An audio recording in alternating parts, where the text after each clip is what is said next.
one of the more successful ordinances that we were able to change was the town of Bedminster. We got all the carriers to participate in that, as well as the attorneys that represent the individual carriers, and with the New Jersey Wireless and the PCIA, we were able to make their ordinance a lot more friendly. But we still have, with 566 municipalities, ordinance changes that keep us busy constantly. And with that, that's why we hired a lobbyist, and thanks to the PCIA. And right now, we have a draft that finally came out of the Office of Legislative Services about a month ago, which was sent out to all the carriers and anybody who's interested and get copies of that. If you are interested, let me know. I'll share it with you. There are some changes. Obviously, we threw back some additional changes. Right now, it might go through committee one more time. And then they're looking at introducing it sometime in May when they get back from all their budget sessions in April. And at that point, we're hoping that it's going to go through like 1, 2, and 3 readings. Sometimes it'll only take 2, and then it'll be sent over to Assembly for a vote, and then Senate, and then off to the governor's office for, final approval of the bill.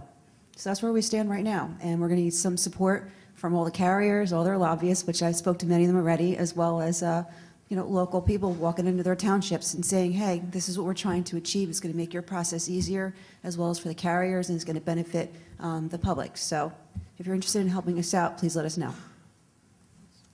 Matt, let me give a brief background about PCIA for some of you who may not be familiar with us. We're the National Industry Association for Wireless Infrastructure Companies. We work at the federal, state, and local levels, which is pretty unusual for a national trade association in Washington. But because so much of siting is local, that's got to be a critical part of what we do. At the local level, we do a lot of letters in response to requests from applicants who are running into problems.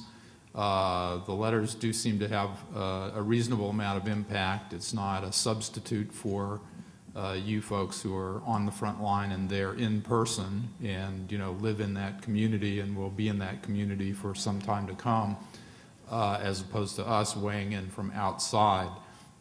But because we've done this so much, we've got a pretty good bank of expertise, and we've got a pretty good sense of what arguments resonate, particularly with the city attorney who somewhere is in this mix, usually, maybe directly, maybe secondarily. And so we are seeing more and more demand for those interventions than has been the case historically, which I think reflects 2 things, one good, one not so good. The good one is how busy the industry is, how much activity is going on out there. The not so good one is how much pushback there is at the local level, and if anything, maybe increasing rather than diminishing, as you would hope, as people get more familiar with and reliant on wireless services and have, we would wish, a little bit more appreciation of the necessity of the infrastructure to provide those services in the way that users need them. At the state level, New Jersey is the example this year. Every year we try to identify 1 or 2 states where we have a reasonable prospect of getting legislation at the state level to rein in some of the usually very broad latitude that exists at the local level.